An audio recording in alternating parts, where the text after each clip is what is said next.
Hello student. तो आज के लेक्चर में हम लोग सीबीएसई क्लास 10th मैथ के सैम्पल पेपर 2021 का पार्ट ए सेक्शन 2 सॉल्व करने जा रहे हैं। ठीक है, इससे पहले मैं पार्ट ए का सेक्शन 1 सॉल्व कर चुका हूं। आप लोगों ने अगर नहीं देखा है तो वो वीडियो या तो आप हमारे चैनल के प्लेलिस्ट में जाकर देख सकते हैं या आई बटन में मैं लिंक दे दूँगा, वहाँ से भी देख सकते हैं। तो चलिए स्टार्ट करते हैं। हम लोग देखते हैं क्या है पार्ट ए का सेक्शन 2 में क्या क्या क्वेश्चन है। तो हमारा सबसे पहले क्वेश्चन नंबर 17 देखते हैं, जो कि केस स्टडी बेस्ड प्रॉब्लम है। ठीक है, देखिए यहाँ पे क्या है कि एक डायग्राम दिया हुआ है जो कि प्लान का डायग्राम है, किसी सन रूम के प्लान का डायग्राम है ये, जो कि टॉप व्यू है और ये फ्रंट व्यू। टॉप व्यू मतलब जब ऊपर से आप उस सन रूम को देखेंगे तो इस तरह का दिखेगा। ठीक है, ऊपर से देखकर आप उसका शेड बनाएं, उसका इमेज बना रहे हैं। ठीक है, उसका मैप बना रहे हैं तो वो इस तरह का दिखेगा। ठीक है, और सामने से देखकर अगर आप उसका ड्राइंग बनाएं तो वो इस तरह से दिखेगा। ठीक है, ये फ्रंट व्यू हो गया और ये टॉप व्यू हो गया। ठीक है, चारों वाल जो है वो स्क्वायर है, ये 1 2 3 और ये चारों वाल जो है ये स्क्वायर है। ठीक है ना, यहाँ दिख रहा होगा आपको, एक वाल इस तरह से होगा, एक इधर होगा, एक वाल यहाँ पे होगा, एक वाल यहाँ पे ऐसे नीचे होगा, है ना। अब ये जो इसके रूफ है वो ट्रेपेजियम शेप का है। ये देखिए 4 गिलास, क्लियर गिलास बना है रूफ में। कितना? 4 क्लियर गिलास है, 1 2 3 4। ठीक है, ये ट्रेपेजियम शेप का दिख रहा है आपको। और एक टिंटेड गिलास है, टिंटेड ये वाला गिलास, यहाँ PGIH और ये C, ये टिंटेड गिलास है जो कि रेगुलर ऑक्टागोन का हाफ है शेप में। ठीक है, और ये देख रहे होंगे आप, ये जो फिगर टॉप व्यू और फ्रंट व्यू बना हुआ है ये आपको कोऑर्डिनेट सिस्टम पे बना हुआ है। ठीक है, यहाँ आपको लाइन दिख रहा होगा एक्स ओ जो कि एक्स एक्सिस है और ये ओ वाई जो कि वाई एक्सिस है। ठीक है, और यहाँ दिख रहा है नॉट टू स्केल, इसका मतलब इस फिगर पे स्केलिंग नहीं किया हुआ है, इसको हम लोग यूज़ नहीं करेंगे क्वेश्चन सॉल्व करने के लिए, ये बस दिखाने के लिए ये किस तरह का दिख रहा है। ठीक है, और यहाँ आपको स्केल दिख रहा होगा 1 सेंटीमीटर इक्वल टू 1 मीटर। इसका मतलब क्या होता है तो आइए समझते हैं। जैसे देखिए एक्चुअल में जितना लेंथ है आपका, एक्चुअल में जितना लेंथ है यहाँ ग्राउंड पे इस सन रूम का, उस सेम लेंथ तो आप पेपर पे नहीं ड्रा कर सकते हैं ना। तो हम लोग क्या करते हैं कि उसको इसका स्केलिंग कर देते हैं। ठीक है, जैसे यहाँ पे किया हुआ है 1 सेंटीमीटर इक्वल टू 1 मीटर। इसका मतलब 1 सेंटीमीटर आप इस पेपर पे मेज़र करेंगे तो एक्चुअल में वो कितना के बराबर होगा? एक्चुअल लेंथ उसका जो ग्राउंड पे होगा वो 1 मीटर के इक्वल होगा, है ना। तो ये स्केल का मतलब हो गया। चलिए थोड़ा कोऑर्डिनेट सिस्टम समझ लेते हैं हम लोग। ठीक है, तो देखिए यहाँ पे कोऑर्डिनेट सिस्टम में क्या होता है कि किसी पॉइंट का हम लोग लोकेशन ईजिली बता सकते हैं कि वो पॉइंट कहाँ पे है, तो उसके लिए कोऑर्डिनेट सिस्टम डिफाइन किया गया। ये देखिए ये 2 एक्सिस से मिलके बना हुआ है, एक्स डैश ओ एक्स और ये वाई ओ वाई डैश। ठीक है, ये पूरे प्लेन को 4 इक्वल पार्ट में डिवाइड कर रहा है ना। ये फर्स्ट क्वाड्रेंट हो गया, यहाँ सेकंड क्वाड्रेंट, थर्ड क्वाड्रेंट और फोर्थ क्वाड्रेंट। फर्स्ट क्वाड्रेंट में ये एक्स डिनोट कैसे किया जाता है किसी भी पॉइंट का लोकेशन, जैसे देखिए पी ब्रैकेट के अंदर एक्स कॉमा वाई, इस तरह से ये पॉइंट का कोऑर्डिनेट को हम लोग डिस्क्राइब करते हैं। ठीक है, इस तरह से रिप्रेजेंट करते हैं किसी भी पॉइंट को। तो यहाँ पे एक्स क्या है, ये हमारा वाई एक्सिस से डिस्टेंस, देखिए ये एक्स यहाँ से यहाँ तक का डिस्टेंस दिख रहा है, तो ये हमारा वाई एक्सिस से परपेंडिकुलर डिस्टेंस जो होगा उस पॉइंट का, पॉइंट यहाँ पे पी है ना, तो उसका डिस्टेंस इस वाई एक्सिस से यहाँ तक है वो एक्स होगा। और एक्स एक्सिस ये है, एक्स डैश ओ एक्स जो है ये एक्स एक्सिस है। एक्स एक्सिस से जो डिस्टेंस होगा परपेंडिकुलर डिस्टेंस, ये परपेंडिकुलर डिस्टेंस होना चाहिए, वो वाई है। ठीक है, तो इसी तरह से हम लोग एक्स कॉमा वाई से एक पॉइंट को रिप्रेजेंट करते हैं। अब ये प्लस प्लस क्या लिखा हुआ है, इसका मतलब होता है कि ये फर्स्ट क्वाड्रेंट में एक्स भी पॉजिटिव होता है, वाई भी पॉजिटिव होता है। सेकेंड में एक्स का वैल्यू निगेटिव होता है, वाई का पॉजिटिव। ठीक है, थर्ड में दोनों निगेटिव होता है एक्स और वाई, फोर्थ में एक्स जो है पॉजिटिव और वाई निगेटिव होता है। ठीक है, अब देखिए फॉर एनी पॉइंट, ठीक है, for any point P X Y is known as coordinate of point P. X और वाई जो है ब्रैकेट के अंदर, इसको क्या कहते हैं? कोऑर्डिनेट ऑफ पॉइंट पी, जहाँ पे एक्स जो है एक्स कोऑर्डिनेट या एब्सीसा कहलाता है, जो कि परपेंडिकुलर डिस्टेंस, उस पॉइंट का परपेंडिकुलर डिस्टेंस कहाँ से बताता है? वाई एक्सिस से। ठीक है, एंड वाई, ये स्मॉल वाई जो है वो क्या बताता है? Y coordinate. वाई कोऑर्डिनेट को सिंपली ऑर्डिनेट भी कहते हैं। ठीक है, जो रिप्रेजेंट करता है परपेंडिकुलर डिस्टेंस उस पॉइंट पी का, कहाँ से? एक्स एक्सिस से। ठीक है, जैसे एग्जांपल के लिए यहाँ पे पी ब्रैकेट में 3,4 लिखा हुआ है, इसका मतलब क्या है कि which means P is 3 unit right from y axis and 4 unit above from x axis. ठीक है, अब हम लोग क्वेश्चन देखते हैं। पहला क्वेश्चन क्या है, ठीक है ना, ए इस 17 का ए क्या है, find the mid point of the segment joining the points J 6,17 and I 9,16। ठीक है, इसका मिड पॉइंट का हमको पता करना है। ठीक है, दोनों J और I का कोऑर्डिनेट दिया हुआ 6,17 और इधर 9,16। ठीक है, तो ये J और I का कोऑर्डिनेट हमको मिड पॉइंट का कोऑर्डिनेट बताना है, मतलब ठीक है ना, मिड पॉइंट बताना है।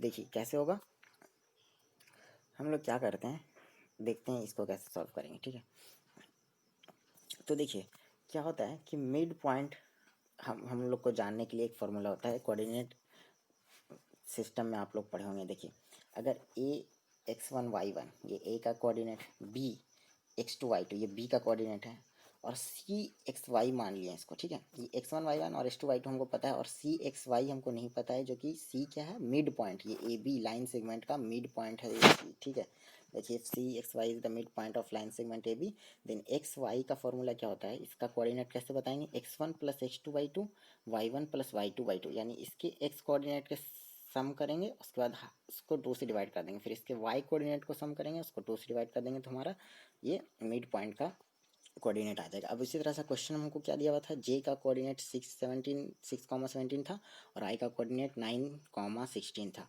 तो हम लोग मिड पॉइंट कैसे निकालेंगे, ये 3 डैश लाइन से हम लोग कोऑर्डिनेट बताते हैं, कोऑर्डिनेट डिफाइन करते हैं। ठीक है ना, 3 डैश लाइन का मतलब क्या है, मिड पॉइंट का कोऑर्डिनेट। ठीक है, तो ब्रैकेट के अंदर देखिए x कोऑर्डिनेट, j का x कोऑर्डिनेट 6 है, i का 9 है, तो दोनों को सम किए। ठीक है, 6 + 9/2 कर दिए। ठीक है, फिर 17 है j का और i का 16 है, इस दोनों को सम करके 2 से डिवाइड कर दिए, तो जो आया वो हमारा मिड पॉइंट का कोऑर्डिनेट हो गया, ये हमारा आंसर हो गया।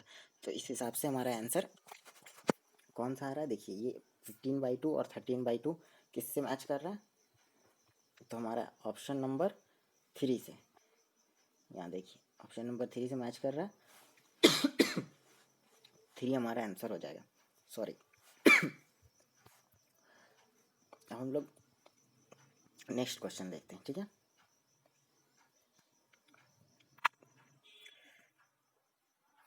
तो हमारा क्वेश्चन नंबर बी में क्या है, the distance of the point P. ठीक है, यहाँ देखिए the distance of the point P from the Y axis से पॉइंट पी का डिस्टेंस बताना है। ठीक है, तो चलिए हम लोग देखते हैं, फिगर में आ जाते हैं। ठीक है, तो ये हमारा फिगर है, ये वाला पार्ट तो नॉट टू स्केल है, इसका स्केलिंग नहीं किया हुआ, इसको हम लोग यूज़ नहीं करेंगे, बस दिखाने के लिए कि इस तरह का सनरूम का शेप है ना। अब हम लोग इस फिगर का यूज़ करेंगे, पी पॉइंट का बोल रहा था, पी पॉइंट कहाँ है, यहाँ। ठीक है, तो देखिए अब हम लोग क्या करते हैं, पी पॉइंट का वाई से डिस्टेंस। ठीक है, क्या कह रहे हैं यहाँ, देखिए वाई एक्सिस, तो ये वाई एक्सिस कौन सा है हमारा, ये ओ वाई जो है ये वाई एक्सिस है ना। तो हम लोग क्या करते हैं, वाई एक्सिस से पी पॉइंट का डिस्टेंस पता करते हैं, पी कहाँ है, यहाँ पे है देखिए। तो यहाँ से इस एक्सिस से डिस्टेंस पता करना है, तो यहाँ से काउंट करेंगे। देखिए पहला वाई है 1, ठीक है, यहाँ 2 हो गया, और यहाँ 3 हो गया, ये यहाँ फोर्थ नंबर पे आ रहा है, ये पी जो है ये वाई एक्सिस से फोर्थ पे आ रहा है ना, यहाँ से काउंट करिएगा। ये देखिए 1 एक ए पॉइंट से A1 पे है ना, फिर 2, फिर 3, और यहाँ फोर्थ में पी। ठीक है, तो हमारा आंसर क्या हो जाएगा, 4। ठीक है, यानी 1 हो गया आंसर। अब देखिए refer to front view, front view पे देख के हमको करना है, the distance between the point A and S, A और एस के बीच का डिस्टेंस। ठीक है, देखिए ए पॉइंट कहाँ है, यहाँ पे ए पॉइंट है, और एस पॉइंट कहाँ है, यहाँ पे एस पॉइंट है। तो हम लोग क्या करते हैं, ए से लेके एस तक का डिस्टेंस बोल रहा है ना, तो ए से काउंट करेंगे। यहाँ देखिए यहाँ पे 1 आएगा, फिर 2, फिर 3, फिर 4, फिर 5, 6, 7, 8, 9, 10, 11, 12, 13, 14, 15 और यहाँ 16। ठीक है, तो हमारा काउंट करने पे कितना आ रहा है आंसर, 16। तो ये हमारा क्या हो जाएगा आंसर 3, ये 16 हो जाएगा, है ना। चलिए अब हम लोग क्या करते हैं, क्वेश्चन नंबर डी में देखिए, find the coordinates of the point which divides the line segment joining the point A and be in the ratio 1:3। 1:3 के रेशियो में डिवाइड कर रहा है, ठीक है, ए और बी को, ठीक है, 1:3 के रेशियो में डिवाइड कर रहा है एक पॉइंट, ठीक है, उसका कोऑर्डिनेट बताना है हमको।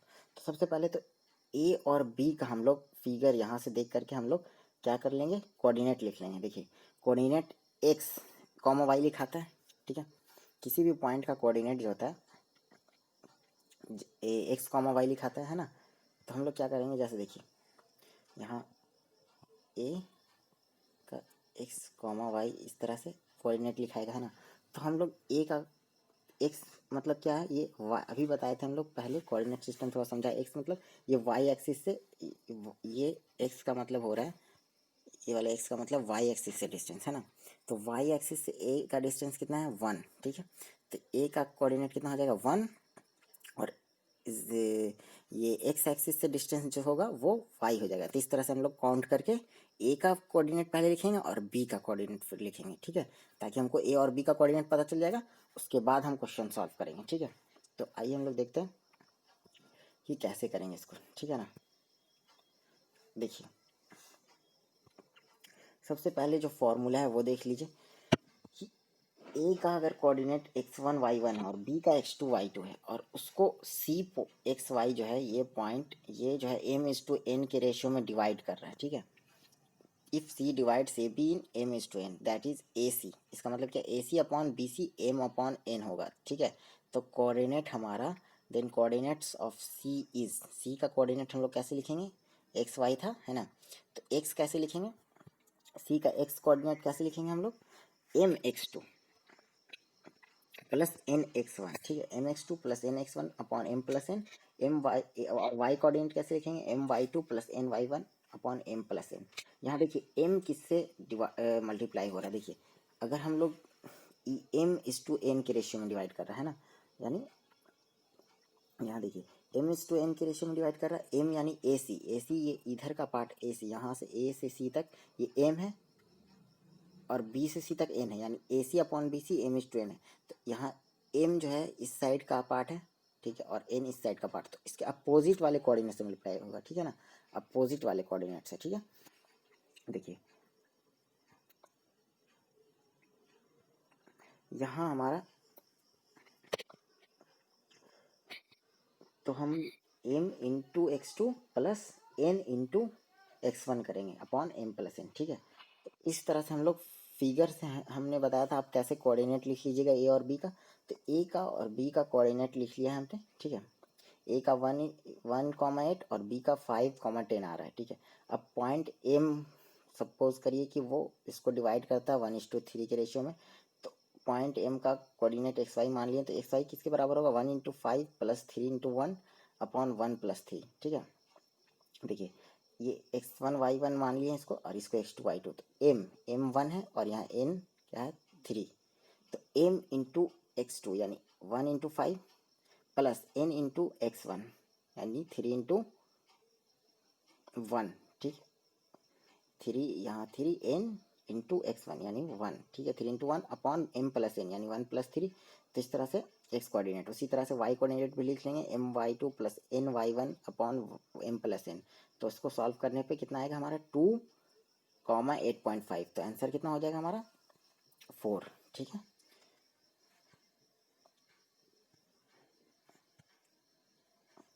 देखिए हमारे यहाँ आंसर ये 4 वाला आ गया। अब हम चलते, if a point X Y is equidistant from the Q और एस से, इक्वी डिस्टेंस पे क्यू और एस का कोऑर्डिनेट दिया हुआ है हमारा, ये देखिए क्यू का 9,8 और एस का 17,8, ठीक है। तो हमको इसमें से कौन सा ऑप्शन सही होगा ये पता करना है, ठीक है। देखिए कोई भी पॉइंट, जैसे यहाँ पे सपोज करिए यहाँ पे एक पॉइंट है, एक पॉइंट यहाँ पे, अब कोई भी तीसरा पॉइंट जो इस दोनों पॉइंट से इक्वी डिस्टेंस पे होगा वो कहाँ पे हो सकता है, वो हो सकता है कि इसके लाइन सेगमेंट, इसको मिलाने वाला जो लाइन सेगमेंट उसका मिड पॉइंट ही होगा ना, वो ये वाला, ये ये मिड पॉइंट यही होगा ना, इस लाइन सेगमेंट को मिलाने वाला जो है उसका मिड पॉइंट जो होगा वही ये हमारा इक्वी डिस्टेंस पे पॉइंट होगा, है ना। तो चलिए इसको सॉल्व करते हैं हम लोग।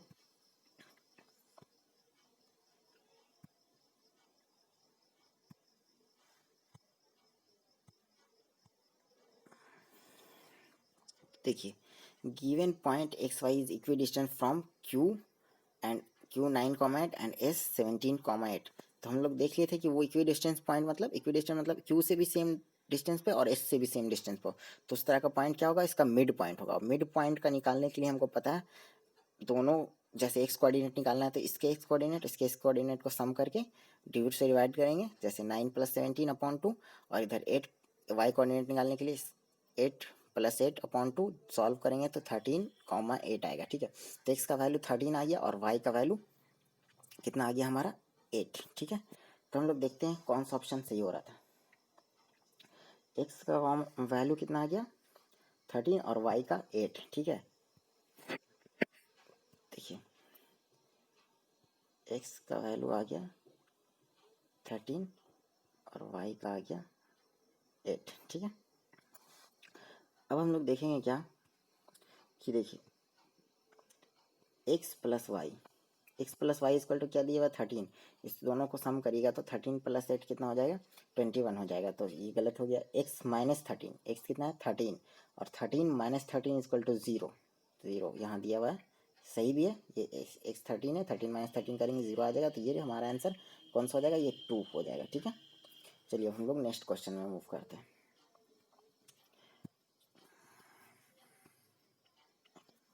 अब क्वेश्चन नंबर 18 में एक और केस स्टडी प्रॉब्लम है, ठीक है। देखिए इसमें क्या कह रहा है, a scale drawing of an object is the same shape as the object but a different size. किसी ऑब्जेक्ट का स्केल ड्राइंग क्या होता है, सेम शेप होता है बट डिफरेंट साइज होता है, ठीक है। The scale of a drawing is a comparison of the length using a used on a drawing to the length it represent. Scale क्या होता है, स्केल जो होता है वो कंपेरिजन होता है किसके लेंथ का, जो कि ड्राइंग में यूज किया गया और जो एक्चुअली में वो उसका लेंथ है, उसका कंपेरिजन को स्केल कहते हैं। The scale is written as ratio, ठीक है। रेशियो में के फॉर्म में स्केल लिखा रहता है। सिमिलर फिगर्स क्या होता है, तो देखिए the ratio of 2 corresponding sides in similar figure is called the scale factor. देखो सिमिलर फिगर में जो रेशियो होता है दो कॉरेस्पॉन्डिंग साइड का, उसको स्केल फैक्टर कहता है। जैसे देखिए ये ट्रायंगल, आपको नीचे में जो ट्रायंगल दिख रहा है और ऊपर में जो ट्रायंगल दिख रहा है, ये सिमिलर फिगर है ना, बस ये नीचे वाले का बड़ा इनलार्ज करके बनाया गया है। तो कॉरस्पॉन्डिंग साइड देखिए, ये वाला साइड नीचे वाले में कौन सा, ये साइड आपको दिख रहा है, और ऊपर वाले ट्रायंगल में कौन सा, ये साइड देखिए, ये कॉरस्पॉन्डिंग साइड, इसका रेशियो जो होगा इसी को स्केल फैक्टर कहेंगे, ठीक है। अब स्केल फैक्टर क्या डिफाइन बताता है एक्चुअली में, कि लेंथ इन इमेज, जिस भी हम ऑब्जेक्ट का इमेज बनाए हैं उसका length upon corresponding length in object, मतलब वो एक्चुअल में जो ऑब्जेक्ट है उसका लेंथ कितना है, ठीक है। तो इसको स्केल फैक्टर कहते हैं। If one shape can become another using resizing then the shapes are similar. देखिए अगर एक शेप बनाए आप, ठीक है, देखिए हम समझाते हैं इसको। एक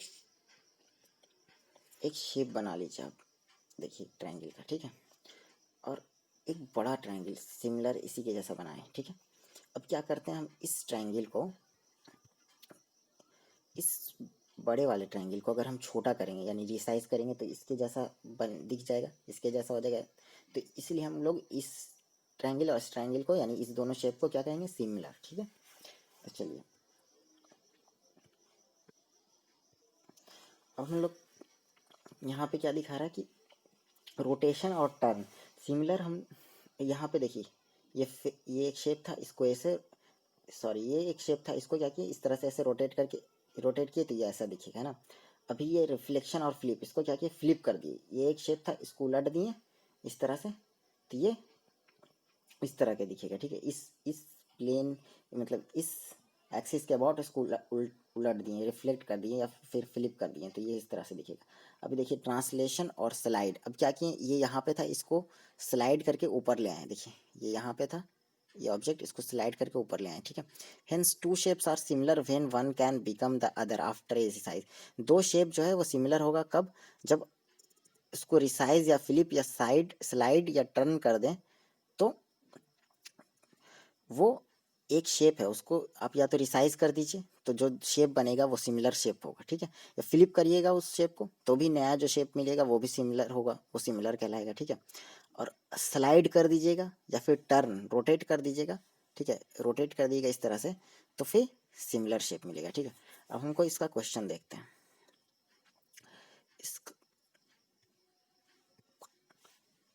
इसका पहला क्वेश्चन क्या है? A model of a boat is made on the scale 1:4. The model is 120 centimeter long. The full size of the boat has a width of 60 centimeter. What is the width of the scale model? देखिए scale model का width क्या होगा, ठीक है। 1:4 के scale पे बना है, ठीक है।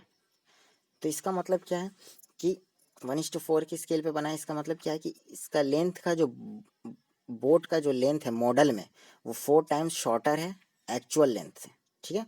एक्चुअल लेंथ से 4 टाइम्स शॉर्टर है।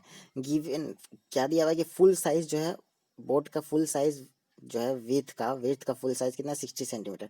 तो हम स्केल मॉडल में यानी जो मॉडल बनाए हैं उसका छोटा करके 4 टाइम्स शॉर्ट कर दिए, तो उस स्केल मॉडल में उसका कितना साइज विथ होगा, तो 4 टाइम्स शॉर्ट किया तो इसको 4 से डिवाइड कीजिए 60/4 यानी 15 सेंटीमीटर, तो हमारा आंसर 3 हमारा हो गया, ठीक है।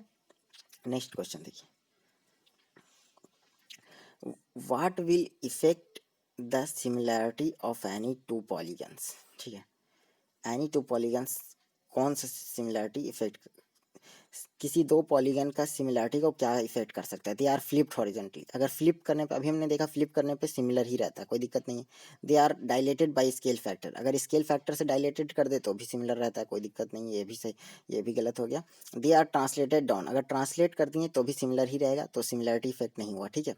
They are not the mirror image of one another, ठीक है। तुम्हारा आंसर कौन हो गया 4 number. They are not the mirror image of one another, एक दूसरे का मिरर इमेज हो ये कोई ज़रूरी नहीं है, ठीक है। देखिए सिमिलर फिगर एक दूसरे का मिरर इमेज हो ये कोई ज़रूरी नहीं है, तो हमारा आंसर 4 हो जाएगा, ठीक है। C, if two similar triangles have a scale factor, देखिए दो सिमिलर ट्राइंगल्स का स्केल फैक्टर A/B दिया हुआ है, ठीक है। तो हमको which statement regarding the two triangles is true. अब स्केल फैक्टर हमारा A/B है, ठीक है। साइड मतलब इसका क्या है कि इसके कॉरेस्पॉन्डिंग साइड का रेशियो H/B है, तो जो साइड का रेशियो होता है वही उसके पेरीमीटर का भी रेशियो होता है, तो पेरीमीटर का भी H/B होगा। यहाँ 3A/B लिखा हुआ ये गलत हो गया। एल्टीट्यूड का भी वही रेशियो होगा, यहाँ भी देखिए the altitudes have a ratio H/B, यहाँ सेम सेम, यहाँ H/B है, यहाँ भी H/B है, सेम लिखा हुआ, तो ये हमारा सही आंसर हो जाएगा, ठीक है। मीडियंस का भी सेम ही होता है रेशियो जो कॉरेस्पॉन्डिंग साइड का होता है, यहाँ लेकिन अलग लिखा हुआ है A/2:B लिखा हुआ है, जबकि है H/B, तो ये नहीं होगा, है ना। और एंगल बाइसेक्टर का भी रेशियो सेम ही होता है, यानी ये भी H/B होगा, लेकिन यहाँ A²:B² लिखा हुआ है, तो हमारा आंसर क्या हो जाएगा 2, ठीक है। सॉरी। तो अब हम लोग डी क्वेश्चन देखते हैं। The shadow of a stick 5 metre long is 2 metre, देखिए ये स्टिक है, ये 5 मीटर लॉन्ग है, इसका शैडो ये 2 मीटर लॉन्ग बन रहा है। At the same time the shadow of a tree 12.5 metre high, ये 12.5 मीटर हाई ट्री है, इसका शैडो बताना कितना होगा, ठीक है। तो देखिए अब हम लोग क्या करते हैं, ये दोनों देखिए ये एक ट्रायंगुलर शेप बन रहा है और यहाँ से भी एक ट्रायंगुलर शेप बन रहा है, ये दोनों सिमिलर दिख रहा है आपको, सिमिलर शेप बन रहा है ना। तो हम लोग इसका कॉरेस्पॉन्डिंग साइड यानी ये इसके कॉरेस्पॉन्डिंग कौन सा है, ये साइड है ना, तो इसका रेशियो और इस शैडो वाले साइड का कॉरेस्पॉन्डिंग कौन है, इसका ये शैडो और इसका ये शैडो, ये क्या होगा आपस में सेम रेशियो में होगा। तो हम लोग देखते हैं इसका आंसर। देखिए वही हमने यहाँ पे समझाया है, तो length of shadow of tree upon length of shadow of stick क्या होगा, height of tree upon height of stick के बराबर होगा, है ना। तो length of shadow of tree हमको निकालना है और अपॉन 2, इसका स्टिक का शैडो कितना है 2 सॉरी 2 मीटर, ट्री का हाइट कितना दिया हुआ है 12.5 मीटर और स्टिक का हाइट कितना है 5 मीटर। तो length of shadow of tree क्या है, यहाँ 2 डिवाइड में तो इधर जाएगा तो मल्टीप्लाई हो जाएगा। अब इसको कैलकुलेट करिएगा 12.5/5 इंटू 2 को, तो आंसर हमारा कितना आएगा 5 मीटर, ठीक है। तो इसलिए हमारा आंसर कितना हो गया, ये हमारा आंसर 4 हो गया, ठीक है। अब नेक्स्ट क्वेश्चन देखते हैं। देखिए हमारे 18 का लास्ट क्वेश्चन है। देखिए ये क्या दिखा रहा है कि यहाँ पे आप देखिए एक स्टूडेंट जो है वो मैथमेटिकल मॉडल बनाया है एक फार्म हाउस के रूफ का, विथ मेजरमेंट के साथ the attic floor ABCD in the model is square. ये ABCD ये फ्लोर जो है ये स्क्वायर है। The beams that support the roof, ये बीम्स जो है ये सब जो रूफ को सपोर्ट कर रहा है, are the edge of a rectangular prism. ये देखिए ये पूरा इस बीम पे ये रूफ सपोर्टेड है, ये एज है रेक्टेंगुलर प्रिज्म का। इस तरह से ये देखिए ये फिगर इस तरह से ऐसे ये क्या बना रहा है, ये प्रिज्म जैसा बन रहा है प्रिज्म, ठीक है। तो अब देखिए beams that support the roof are the edge of rectangular prism EFGHKLMN। ये प्रिज्म कौन सा बात दिखा रहा है, EFGH और यहाँ KLM और N, ये रेक्टेंगुलर प्रिज्म है ना। अब हमारा E is the middle of AT, ये AT का मिडिल है E। F is the middle of BT, F जो है ये BT का मिडिल है, ठीक है।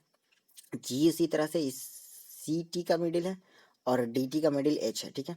अब हमारा हर एक all the edge of the pyramid in the model have length of 12 metre. All the edge pyramid में हर एक एज जो है पिरामिड ये, ठीक है। इस तरह से ABCD और T जो है ये पिरामिड जैसा बन रहा है, तो ये इसका हर एक एज, ये A से B 12 मीटर है, ये B से C 12 मीटर, C से D 12 मीटर, A से D 12 मीटर और यहाँ A से T भी 12 मीटर, सब 12-12 मीटर, ठीक है।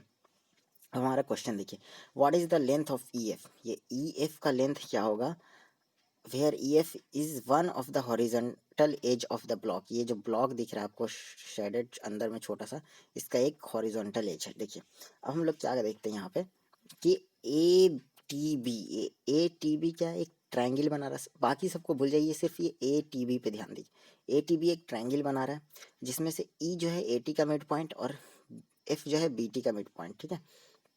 तो हम यहाँ देखेंगे कि आपको पता होगा ट्रायंगल में आप लोग पढ़े होंगे कि अगर DAB का मिड पॉइंट होता है और EAC का मिड पॉइंट होता है, तो DE जो होता है ये DE साइड, ये अदर मतलब तीसरा साइड BC के पैरेलल होता है और DE का लेंथ जो होता है ये BC यानी बेस के लेंथ का हाफ होता है, ठीक है। तो उसी तरह से हमको इस फिगर में हम आ जाते हैं, ठीक है। यहाँ हमको AB का लेंथ पता है 12 मीटर, तो E इस AT का मिड पॉइंट है और F इस BT का मिड पॉइंट है, तो इस तरह से EF का लेंथ क्या हो जाएगा, इस AB का हाफ हो जाएगा यानी 6 मीटर हो जाएगा। तो हमारा आंसर 3 हो जाएगा, ये 6 मीटर। तो इस तरह से हमने ये क्वेश्चन भी सॉल्व कर लिया। अब हम लोग देखेंगे नेक्स्ट लेक्चर में आगे का सॉल्व करेंगे, ठीक है। क्वेश्चन नंबर 19, ठीक है। तो वीडियो देखने के लिए थैंक यू। अच्छा लगा तो आप प्लीज़ इसको शेयर लाइक कर दें और अपने सारे बैचमेट्स के साथ शेयर कर दें और हमारे यूट्यूब चैनल को सब्सक्राइब भी कर लें और बेल आइकन भी प्रेस कर लें, ताकि जब भी नया वीडियो आप अपलोड हो तो आपको इसका पता चल जाए, ठीक है, आपको नोटिफिकेशन मिल जाए, ठीक है। तो थैंक्स फॉर वाचिंग, मिलते हैं नेक्स्ट वीडियो में, ठीक है।